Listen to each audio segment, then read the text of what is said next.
The clumsy hero is the heart of comedy, a character who, without meaning to, constantly gets into trouble, provoking laughter with his innocent, almost childlike awkwardness and ability to turn any situation into chaos. This is the hero who falls down the stairs, but gets up with a smile, does everything wrong but somehow miraculously gets away with it. Their strength lies in the fact that they don't try to be funny, they just are, and that makes the audience laugh until they cry because their mistakes are so similar to our own. Remember Jim Carrey in Ace Ventura? His ridiculous movements, strange grimaces, and conversations with animals make every scene a comedic explosion, and his attempts to be a cool detective only emphasize his clumsiness.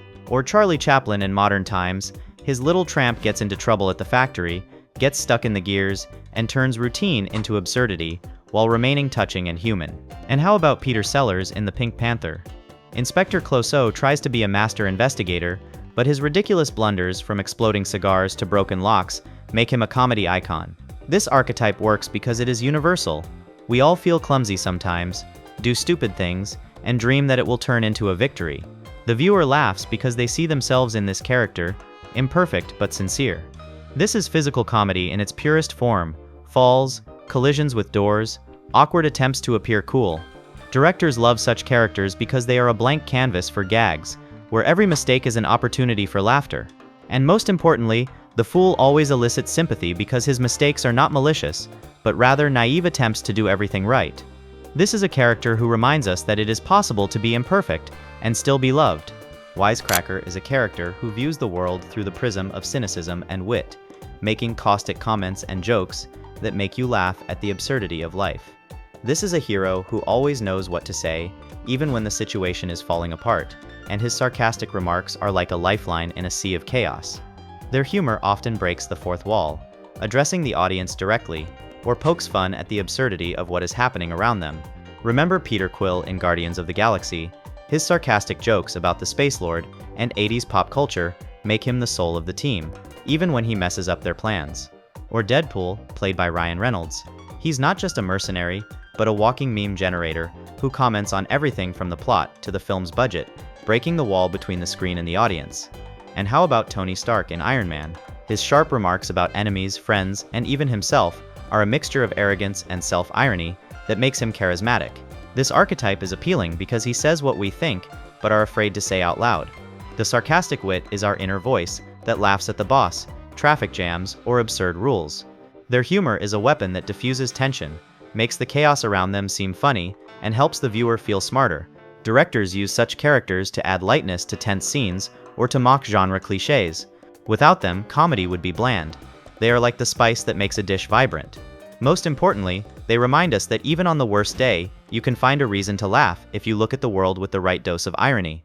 The straight man is an island of calm in a stormy sea of comedic chaos, a character who remains sober, logical, and unflappable while madness reigns around him. Their seriousness is the perfect backdrop against which the comedy of the other characters shines even brighter, like a spotlight illuminating the absurdity. They don't try to be funny, but their reactions, weary sighs, eye rolls, or attempts to restore order provoke laughter. Think of Bill Murray in Groundhog Day.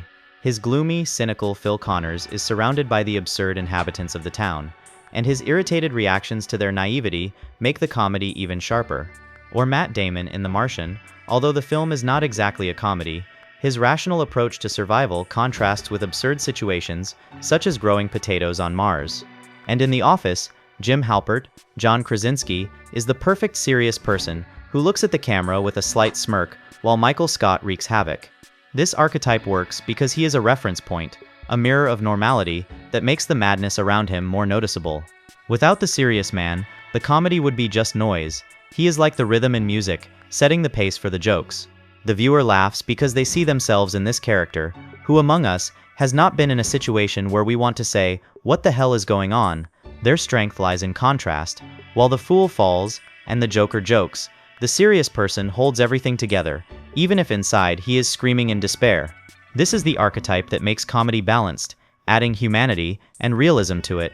The slacker is a character who avoids work, responsibility, and any kind of effort in general, but by a twist of fate, finds himself at the center of events where his idleness leads to comical disasters or unexpected victories. This is a hero who prefers to lie on the couch but life drags him into adventures, and his laziness becomes a source of humor. Remember Jeff the Dude Lebowski in The Big Lebowski? He just wants to drink White Russians and bowl, but because of a stolen rug, he gets caught up in a criminal intrigue where his laid-back vibe clashes with absurdity. Or Jay and Silent Bob in Kevin Smith's films. They hang out at the store, smoke and chat, but their lazy lifestyle leads to epic adventures, from Hollywood to superhero comics. And how about Bill and Ted in Bill and Ted's Excellent Adventure? These lazy high schoolers travel through time to pass their history exam, turning everything into comedic chaos. This archetype is funny because it exaggerates our love of procrastination and dreams of everything working itself out. The viewer sees themselves in them on their worst day, when they want to say, "Nah, I'll do it tomorrow." Their humor lies in the contrast between their passivity and the active plot that forces them to move. Directors use slackers to show how even the most worthless people can become heroes if life pushes them. It's an archetype that says it's okay to be lazy, but sometimes fate forces you to get off the couch and accidentally save the world. The misfit is a character who doesn't fit into society. Their weirdness and awkwardness create comedic situations, and viewers laugh because they see something familiar or touching in them. These are characters who break social norms and behave strangely, but their sincerity makes them beloved. Remember Alan Garner in The Hangover? His ridiculous actions, from tattooing his face to stealing a tiger, turn the bachelor party into chaos, but his strange charisma makes him the life of the party. Or Napoleon Dynamite in the film of the same name. His glasses, dancing, and love of Ligras make him a laughingstock, but his self-confidence is admirable. And how about Ed Wood in Tim Burton's film? This failed director makes terrible films with such passion that his failures become comedic masterpieces. This archetype works because it reflects our fear of rejection, and at the same time, our desire to be ourselves. The audience laughs at their awkwardness, but deep down, they root for them, because we all feel out of place sometimes. Their humor lies in their unconventional thinking, which clashes with the normal world, creating absurd situations. Directors love outsiders because they provide scope for unique gags and touching moments, showing that strangeness is a strength, not a weakness. The trickster is a character who loves pranks, tricks, and manipulation, creating comedic chaos for their own amusement or to teach others a lesson. They are masters of traps and setups, whose plans are either genius or fail spectacularly, but are always hilarious. Think of Kevin McAllister in Home Alone. His ingenious traps for burglars, from burning doorknobs to falling irons, turn the house into a battlefield, and his childish ingenuity is hilarious. Or Ferris Bueller in Ferris Bueller's Day Off. He deceives his parents, the principal, and the entire school to have the perfect day, with a charisma that makes the viewer root for him. And in Ocean's 11, Danny Ocean, George Clooney is a trickster in the criminal world, whose cunning plans to rob a casino look like a comedy show. This archetype is funny because he plays with the rules that we all sometimes want to break. Their humor lies in their audacity and ingenuity when they outsmart everyone around them. The viewer loves tricksters for their freedom and ability to turn boring reality into a game. Directors use them to add dynamism and lightness to the plot, and their failures or successes are always a reason to laugh. This is a character who reminds us that life is a game, and sometimes you have to take risks to win. The absurdist, an eccentric absurdist, is a character whose absurdity and strange behavior border on surrealism, turning every scene into a comedy show where logic simply evaporates. These are characters who do things so ridiculous that you laugh just because they exist. Think of Mr. Bean, played by Rowan Atkinson. His silent gags, from getting stuck in a turkey to trying to change his pants on the beach, are pure absurdity, where every little thing becomes a comedic masterpiece. Or Borat in Sacha Baron Cohen's film. His cultural blunders and wild antics, such as singing the national anthem at a rodeo, take absurdity to the extreme, mocking prejudice. And how about Dr. Zoidberg from Futurama? His ridiculous actions, such as throwing away his shell or dancing with his claws, are absurdities that make him iconic. This archetype works because it frees comedy from rules. There is no need for logic here, only pure fun. The viewer laughs because the absurdist is like a child in an adult's body who does everything off script. Directors love them for their creative freedom. You can come up with any gag, and it will work if the character is strange enough. It's a reminder that laughter doesn't always require meaning. Sometimes it's enough to just be ridiculous. The romantic is a character whose naive infatuation and sincere feelings lead to comical situations where love becomes a source of awkwardness and laughter. These are heroes who swoon with emotion, but their clumsy attempts to win someone's heart bring a smile to the viewer's face. Think of Hugh Grant in Notting Hill.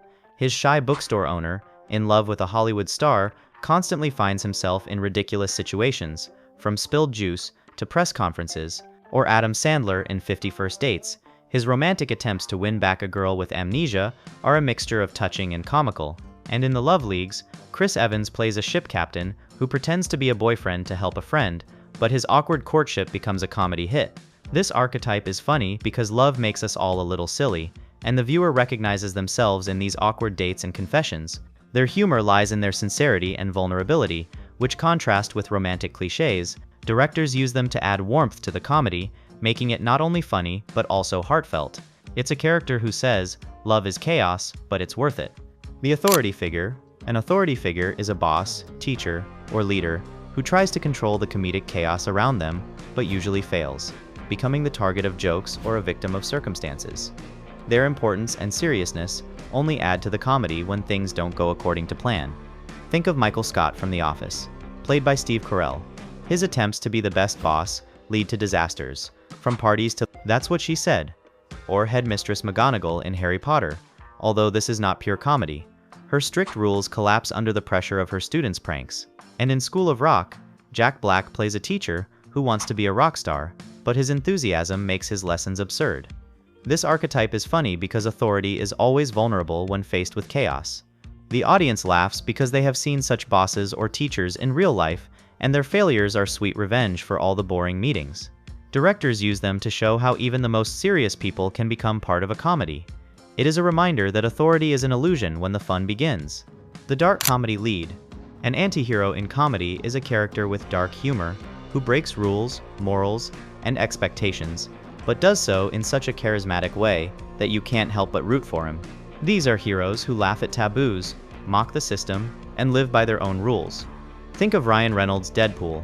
His dark jokes about death, violence, and even the movie itself make him an anti-hero who breaks all genre cliches. Or Kenny Powers in Entourage. His selfish antics as a former baseball star are pure black comedy. And in The Wolf of Wall Street, Jordan Belfort, Leonardo DiCaprio, lives in a world of immoral fun, where his cynical speeches and wild parties are funny despite their moral dubiousness. This archetype works because it gives freedom. The viewer can laugh at the forbidden without feeling guilty.